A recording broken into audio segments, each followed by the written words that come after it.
As I started putting together this module, I had to confront the fact that I'm not the best person to teach it. And I have no problem accepting the fact that I'm not the best person to teach this. Over the last several months, our nation and schools have been confronted with issues surrounding systemic racism. And I realize that this type of work has to be done on multiple levels, those being individual, how we serve students, and how we confront the systems that are evidenced in systemic racism in which we work as educators. And so I want you to know this is hard work. And as I put this module together, I tried to consider where you all are through your lived experiences as a school counselor or future school counselor of color, as an individual who is serving primarily white students, someone who has just started exploring their racial identity or what it means to be white in American society.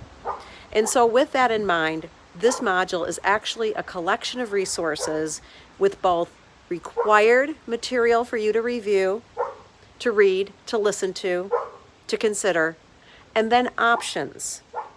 And then when you look at those options, I want you to consider who you are at this time, in this moment, and how you, in your journey to become a school counselor who becomes a systemic change agent for all students and who can stand up and have those hard conversations to demonstrate that some of the systems we have are marginalizing individuals, that not all students in our schools, particularly those of color, particularly those who are Black, are not able to access the systems that have been set up generationally against them.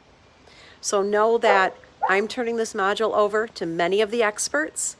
I am still doing this work. In fact, I'm a member of the Anti-Racist Task Force for the College of Education, addressing how do we do this work at a university level and a college level. It's hard work. It's not going to be done overnight. It's going to be uncomfortable. But as Brene Brown says, sometimes we have to embrace the suck. And so I've had incidences in my life where I've had to embrace the suck, that horrible pit feeling in my stomach when I know I've screwed up in this area, backtracked, apologized, tried to do better, and that's all we can do.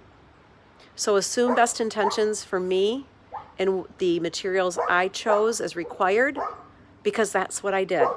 I used my best intentions to move your learning forward. You're asked to pause periodically and reflect and engage in a discussion board.